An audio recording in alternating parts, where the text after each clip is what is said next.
নমস্কাৰ ছাত্ৰ ছাত্ৰীসকল, আজি আমি এটা শৰ্ট ভিডিঅ'ৰ জৰিয়তে দশম মানৰ আৰ অনুশীলনীটোৰ 1 নম্বৰ আৰু 2 নম্বৰ প্ৰশ্ন কৰিবলৈ যত্ন কৰিম। তাৰ বাবে আমি জানিব লাগিব যে যদি দুটা অনুপাত সমানুপাতত থাকে তেতিয়া প্ৰান্তপদ দুটাৰ গুণনফল সদায় মাধ্য দুটাৰ গুণনফলৰ সমান হয়। প্ৰান্তপদ কোন দুটা?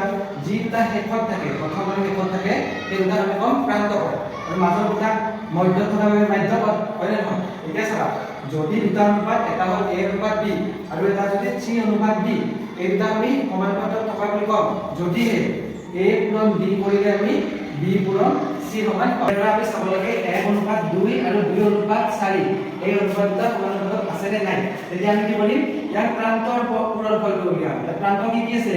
1 আৰু 4, গতিকে 1 আৰু 4 পূৰণফল কিমান হ'ব? 4। মাধ্য কি কি আছে? 2 আৰু 2, 2 পূৰণ 2 পূৰণফল কিমান হ'ব? 4। এতিয়া আমি পালো যে প্ৰান্তৰ পূৰণফল সমান মাধ্যৰ পূৰণফল, তাৰ পূৰণফল ওলাইছে 4, গতিকে আমি কি কম? সমানুপাতত আছে।